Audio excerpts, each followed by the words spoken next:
This is Focus on Africa from BBC World News. I'm Sophie Ikenye. Our top stories. Once renowned for the jailing of journalists, today Ethiopia is hosting World Press Freedom Day. But is that freedom here to stay? What freedom we enjoy at the present moment comes from the will of the people in power. So anytime they change their mind, they could easily take it away. And I'm Nomsa Masego live in South Africa, where xenophobic attacks have become political ahead of next Wednesday's election. Also in the program, farming for the future. Teenagers in Madagascar learn a new way to work the land to save the island's world-famous wildlife. If the forest continues to be destroyed, there'll be less water to drink and there'll be a loss of habitat for the wildlife. Lemurs will disappear. They'll die out. And in sports, Caster Semenya responds to losing her legal challenge against new gender rules with a dominant victory in the Diamond League.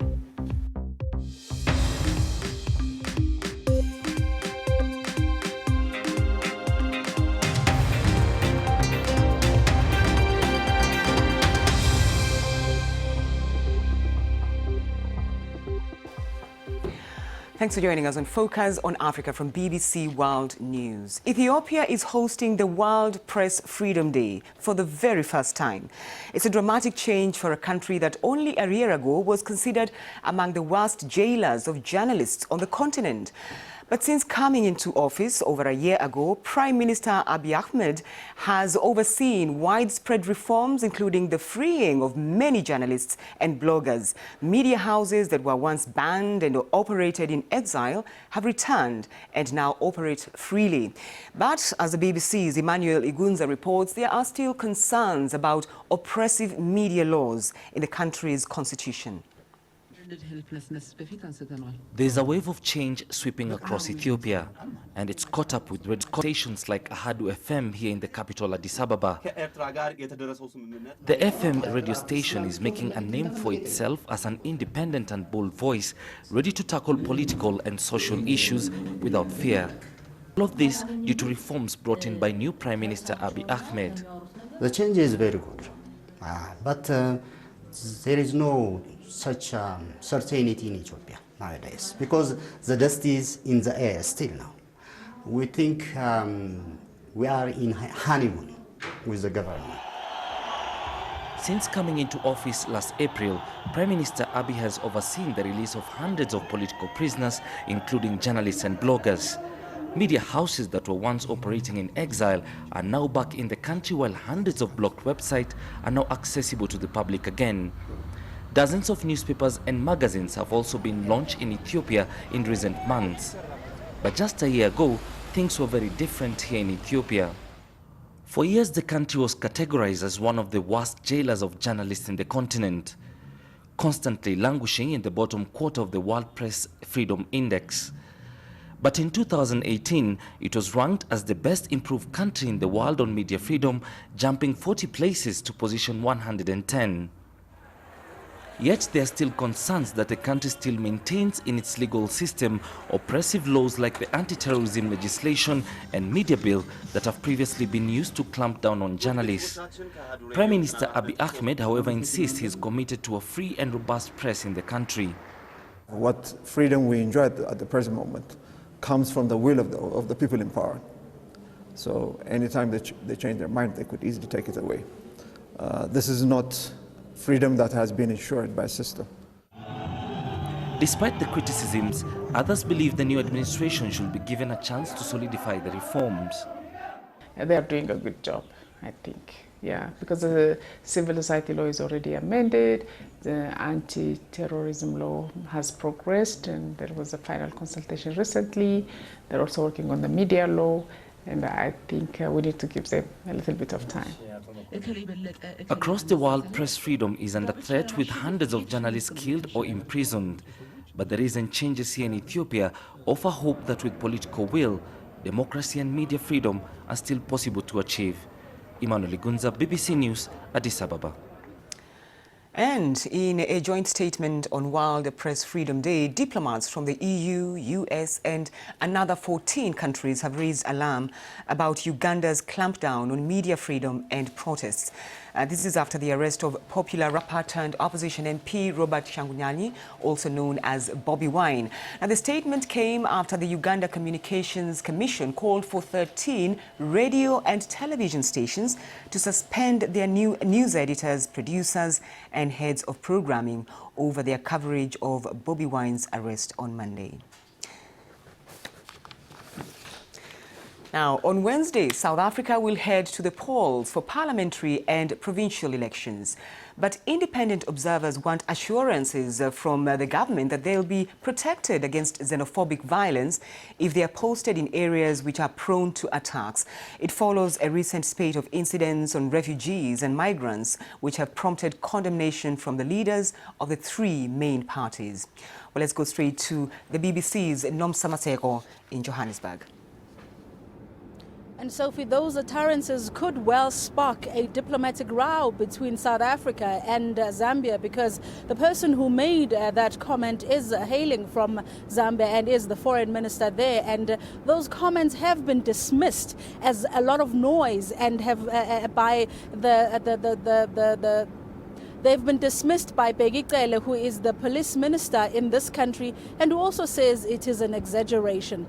But let's take a look on the ground how people in South Africa feel about this. There is no job and foreigners taking our job. Foreigners, they take us as fools. People are taking our land. 25 years into democracy and days away from another election, communities who feel let down by their government quick to blame African migrants for every social ill.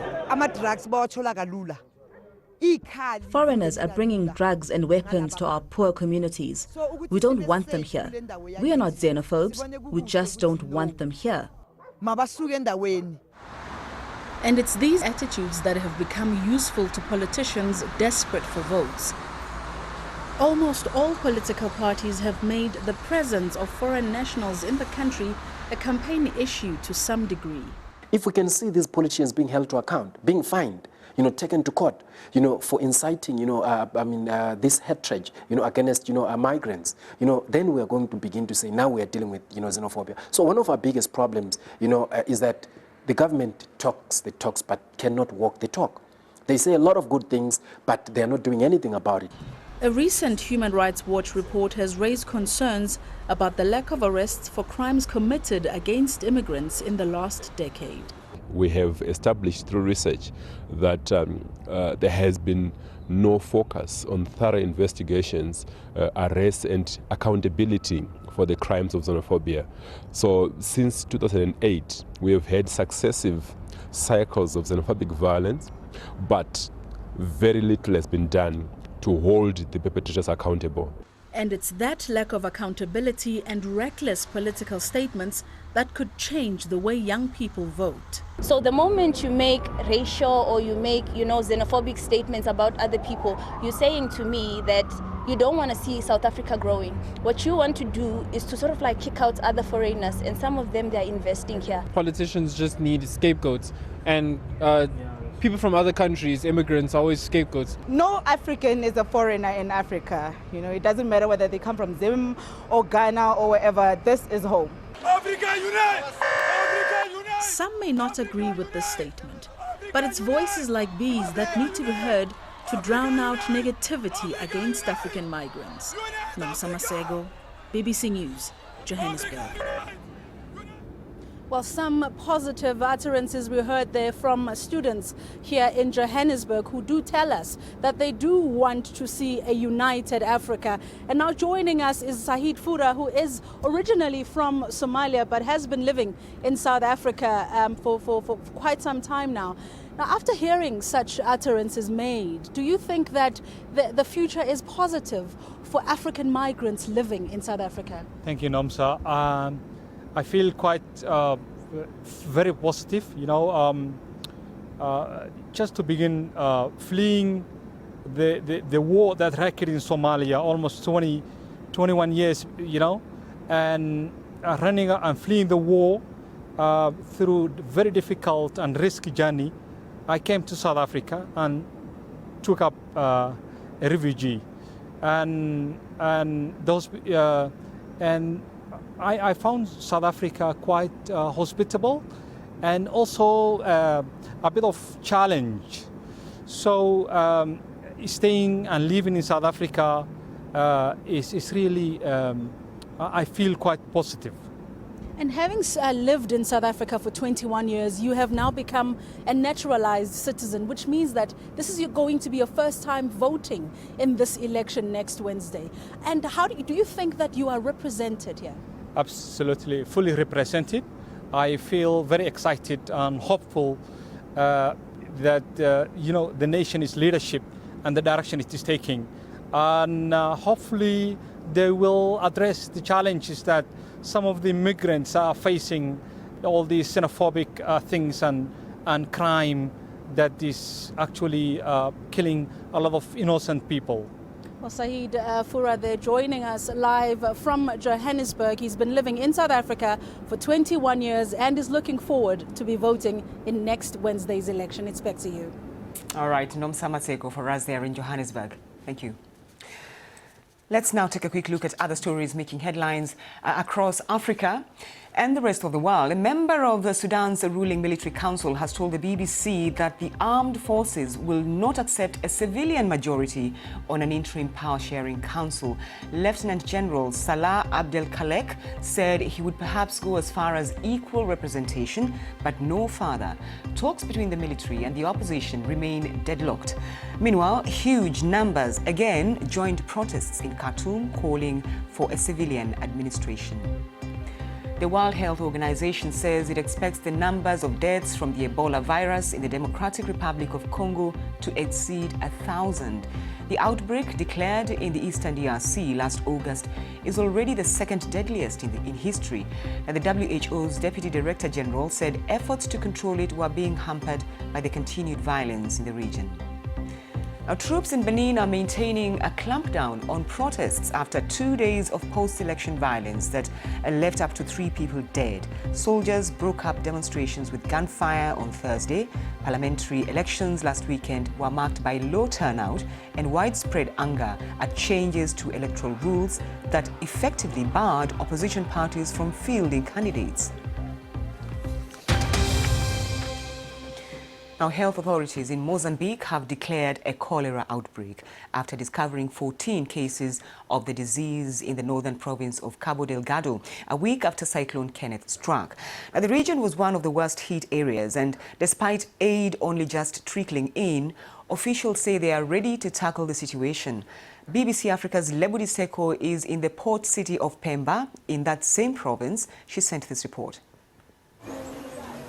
She survived the cyclone, finding shelter elsewhere. But when Tina returned home, tragedy struck. When we entered the house, one of the walls fell on the children. There were 3 children under the wall. 2 of them were hurt and 1 died. They'd left their house and gone to a local school for safety. A couple of days later, authorities sent them home. Flavia was just 10 years old when she died. I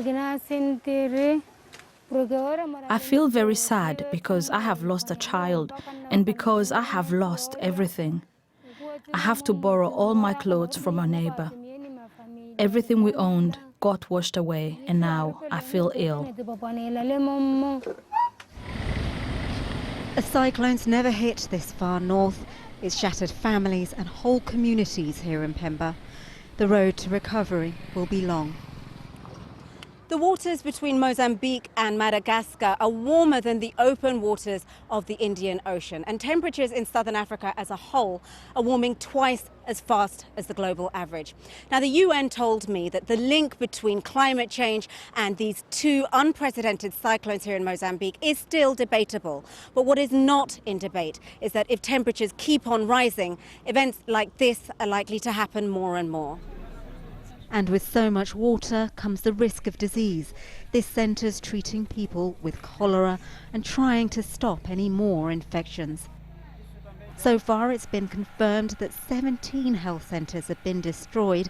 The full number could be much worse. A country and a system already pushed to the brink now has to deal with much, much more. Lebudi Seko, BBC News, Mozambique. This is Focus on Africa from BBC World News. Still to come, Cameroon's Joel Embiid on why he can't stop his exuberant celebrations in the NBA. Find out more in sports.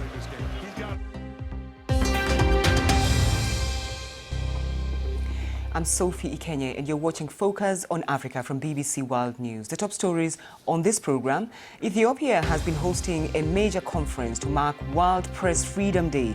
Only a year ago, the East African nation was considered among the worst jailers of journalists on the continent.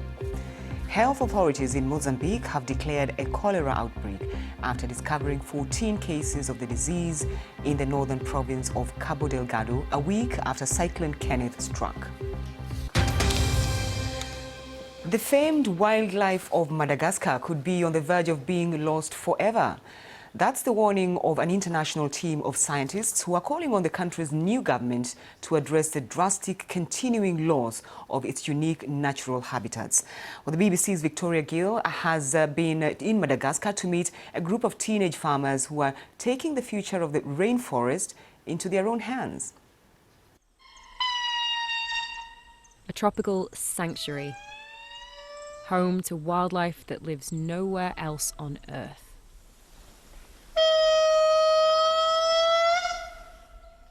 But all this biodiversity, the life that thrives in the forests of Madagascar, is under threat. Lemurs depend on primary old-growth forest like this, but across Madagascar, 80% of this habitat has been cut down, and a big driver of that is agriculture. Slash and burn, burning the forest to produce a plot of fertile soil. But here in Mangabe, there's a farming revolution going on. With the help of a Malagasy charity, teenagers here are learning to grow food in a new, sustainable way. These are lessons in weeding, pruning, maintaining the soil, using compost and crop rotation to keep the same plot productive. It's really difficult with the traditional farming techniques because you move from one field to another and cut and burn trees. But with the new methods, you stay in one place. It's much easier. If the forest continues to be destroyed, there'll be less water to drink and there'll be a loss of habitat for the wildlife. Lemurs will disappear. They'll die out. Today, the community is celebrating the newest group of recruits who will sign up to learn these new skills. And the training scheme will soon be brought to other villages in the region. Because as well as protecting the forest, this way of farming is producing higher yields, critical in a community that relies entirely on what people can grow. The future of a forest depends on these young people. If a forest is lost, many things will be lost, such as soil fertility. There will be no more potable water for people to drink, and the air will become not clean for the population. Generations have farmed here. But with so little of its forest remaining, conservationists say the country is now on an environmental precipice. So, while they're building their future in one of the world's poorest countries, this generation holds the survival of Madagascar's unique biodiversity in their hands. Victoria Gill, BBC News, Mangabe, Madagascar. You're watching BBC Focus on Africa. Let's find out what's happening in the world of sport. Peter. Many thanks, Sophie. And it's been a turbulent week for double Olympic champion Caster Semenya after she lost her battle to overturn a controversial rule limiting testosterone levels in female athletes. But she responded this evening with a dominant victory in the 800 meters at the Diamond League meeting in Doha. The South African won in a time of 1:54.99.